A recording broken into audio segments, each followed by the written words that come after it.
So we are back here for the second part of the interview with this awesome interview with Mike. Never done before. Only GT can have such an interview with Mike Stewart. This is true. Because I want to know everything about this man right here. Everything from the start, you know, and things that I never know. And we're back here. It started raining over there.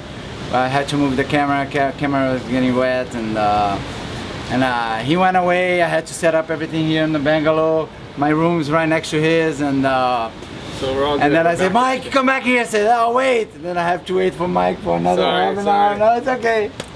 It's okay. But I'm gonna get him. I'll wait, Mike. I'll wait whatever it takes. I'll be here. If you come here at night, I'll be here with my camera waiting, like, jeez, my arms crossed. Come on, Mike. No, we're not having dinner yet. Come on, you gotta give me the interview. We were talking about your, you know, how you really saw your potential in the sport, you know, and how, you know, when the first thing sparked, like, you know, oh, I can do this. You know, you're telling me you went back to the Big Island, you know, you only could do the rollos and no spin, and while everybody else was doing spin first and then rollo. Mike started with the rollo first, and then he had to work on the spin later.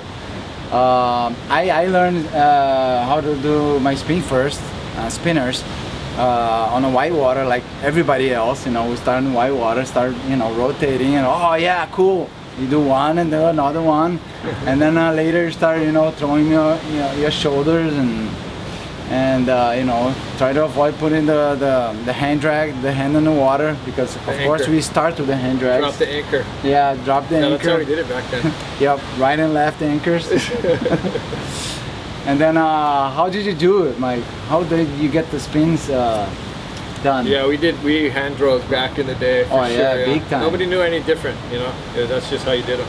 Yeah, big time. And but it was tricky. It was hard to do because sometimes the waves are hollow and stuff. You should put the hand in the water. Oh yeah, imagine in Hawaii, you know, most of the reef breaks, and you know, you're gonna reef break, try to, you know, we call in Brazil, call the taxi, you know, and call the taxi, but I call the taxi under. Anyways, imagine you know, you call the taxi or put your hand anchor down on the reef breaks. You know, it's almost impossible. That's hard. You know, on the beach breaks is much easier for us. You know, I learned in Copacabana, Rio, but yeah, for you it must be really hard. Yeah, it was hard. But then we started learning to do them without, you know, the hands and stuff. And I think Kevin Okamura was the guy that kind of like really focused on that, you know, doing spins without using the hands. Oh really? Yeah, I think so. You remember he was the first guy? Yeah, he was like the first guy. And then everybody kind of adopted that style, and it's cool. That's where it kind of started, you know. Yeah, and I remember Kevin, back in the days not only the slick bottom was really famous, and then the slick rails started to become really famous. Yeah. You know, BZ with the diamond rails, and I think Kevin was one of the first guys too.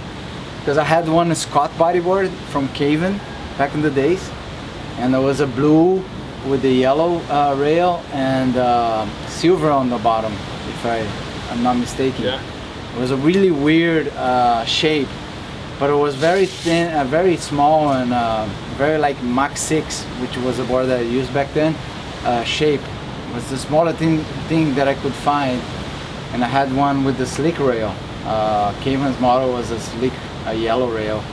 And did you use those slick rails? Yeah. I rode for Scott for a little while. We had the slick bottom and slick rails. That was pretty sleek. Yeah. But they were different, you know. They had a different feel to the Mori boards. The Mori boards were, I think, more durable and a different material on the bottom. Yeah. So I kind of preferred the Mori boards back then. Yeah, and they're definitely more durable too, because I remember it has some delamination problem too. You know, being slick in the rail, you're always pulling and putting I still have some of those boards. Putting pressure. Yeah. I don't have mine. I still have a couple. Really? Yeah. Do you keep those boards? I have a lot of old boards. Really? Yeah, it's because I'll surf it, and it'll stay there, and then I'll get another board, and some I give away, others I keep. You know, I like the shape or something, I keep it, and then either it becomes irrelevant, and then it's just, what am I going to do with it? I feel bad to take it to the, you know, dump, whatever, but So I keep them. So I have a bunch of old boards. Where do you keep them? Because I know you kind of moved lately, you know. Yeah, I have a storage container. They're in there. Yeah. Oh, right yeah. On the Big Island? Yeah, there, and I have some in the mainland as well, stored up there. Oh. Because my company, I started it up over there, and so a bunch of my company stuff went into storage, and so it's been there. Oh, wow. How many boards do you think you have, like, stored? I don't know, quite a few. Yeah, hundreds. Hundreds? Probably. Holy cow. Yeah, probably. Well, how would it be like open Mike's storage? Ask Johnny. Johnny went to go see. So awesome. Would it be crazy? Yeah, old ones. Yeah. Oh my god. I can't. I don't have my first one, but I have a lot of the old ones. I have my dad's one he made because the first board I had was the kits. He made the kit board, so we were writing the kit boards at first. Ah. And so he made a board for himself, and then he made it for my brother and I. And I don't know what happened to my brother's or mine, but it got so waterlogged that you could squeeze it and water would squirt out. I think we had like 30 pounds, 20 pounds, just like bring it down to the beach. It was super heavy. Oh, like a sponge. Eventually, it just broke in half. Might as well just let it break it. Yeah, pretty funny. When was your first world title? When you know, I know you probably snowballed it too, start winning contests, start being a growing Mike Stewart.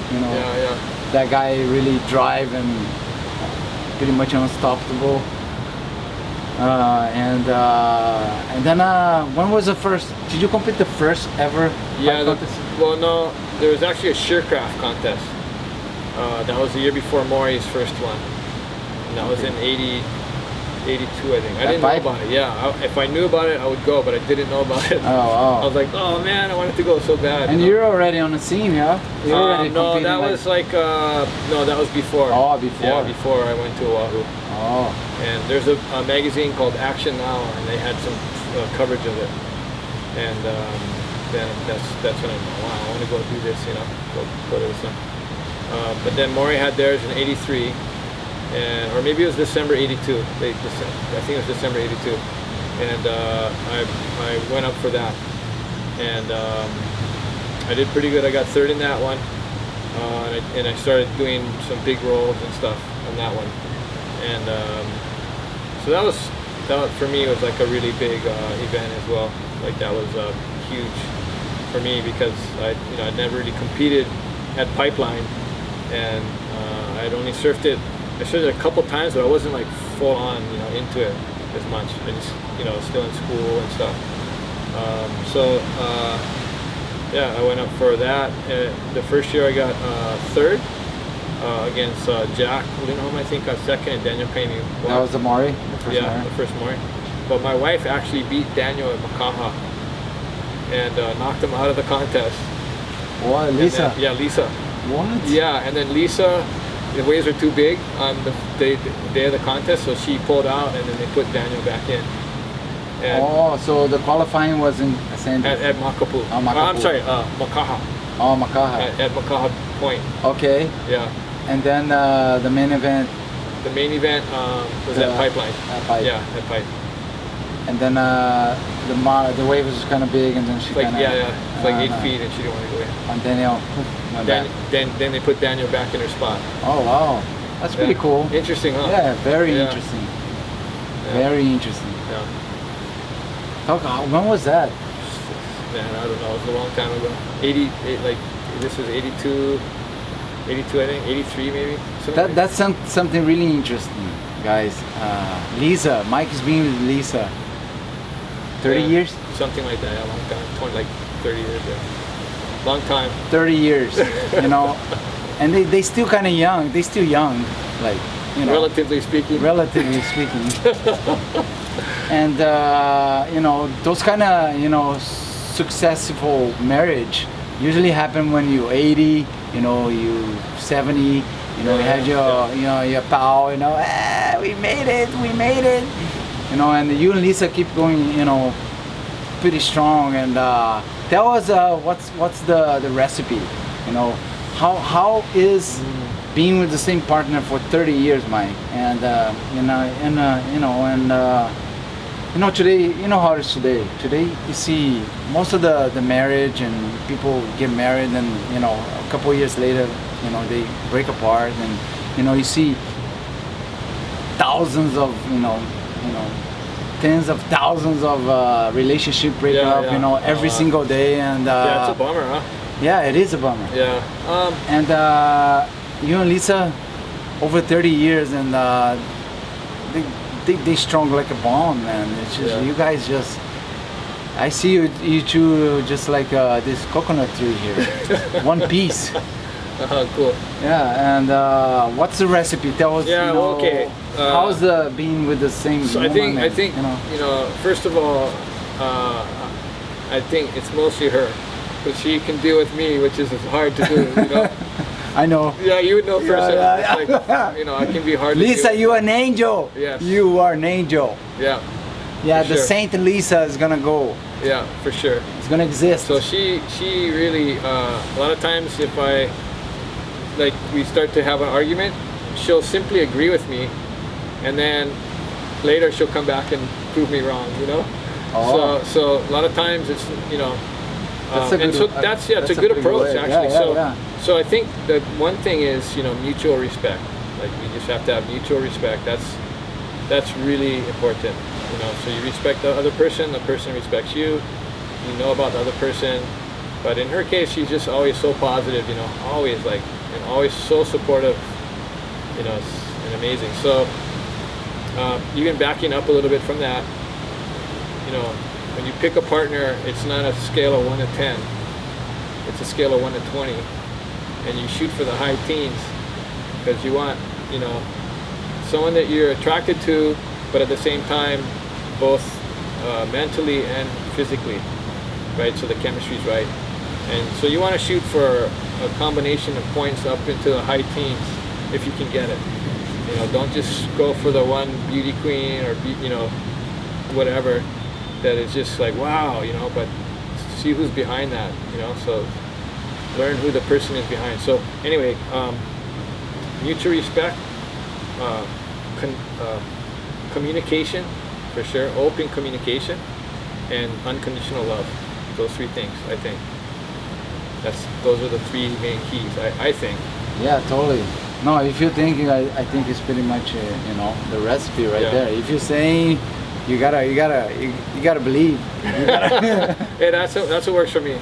No, it works for me too. I've been with my wife for 10 years, and I feel like I met her yesterday. Yeah, you're the same. And everything's like feels fresh to me all the time. Yeah. And I think that's a good sign. For sure. You know, and I think when we get married and we say yes, you know, I think that's forever. That's a bond. You know. Yeah, you're committing. You commit, and you're gonna try to shoot, you know, a forever thing. Yeah. For both of us, for, you know, both parties. And I think is, like you said, respect, flexibility. You know, if you give, you gotta, you know, if you get, you gotta give it back. You know, and unconditional love. You know? Yeah. That's the key. Love is the main key. Love moves anything. Yeah. When you have love involvement, you can move mountains. You can turn the world upside down. And that's the totally true for a relationship. So back to bodyboarding, guys. Sorry, I was just, you know, Tangent. This is really cool because I think they are very successful marriage and couple, and I think they're role models for a lot of people. Cool. Thanks. And yeah, I think so. And it's just hard to see a successful marriage these days. You know. Yeah, I know. Most of my friends, I already know their second or third wives. Yeah, exactly. I know a lot of people the same. Yeah, you know, yeah. and I It's just. too bad. Yeah, it is. And you know, I think also people's have entitlement or expectations. You know, don't bring expectations into a relationship. Yeah, the main key too is don't expect her to be the way you want her to be. Yeah, that's right. You know, because nobody is the way you want to. You know, because you're not perfect. I'm not perfect. You're not perfect. Yeah. So she's not perfect either. So you're gonna have, everybody has the pros and cons, and you gotta respect that. You gotta respect that so the other person respects you back, you know, because you're not perfect either, buddy. And yeah, and flexibility is the main key, I think. You know, to balance. Back to the pipe contest. So the first event you got third. Yeah. Who won? Daniel Kaimi Oh won. yeah. Daniel won. That's pretty famous. And Jacqueline Home got second. And those guys are ripping too, you know. It's pretty cool. Yeah, so that was the first year, and then after that I knew that that's what I wanted to do more. And so I just kind of like really focused on, I went to college up in the mainland.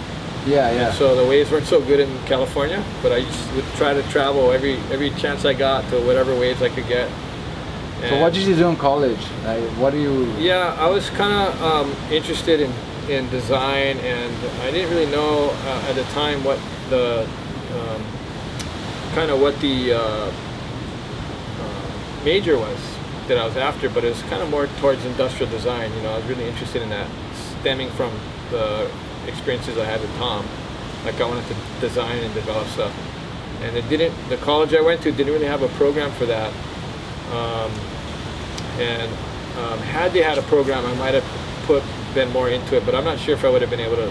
My mind was such in the water that I don't even know if it would work. Yeah, that's what I was gonna say. Like the pipe wave was probably taking over all your brain. It was, and so that was hard.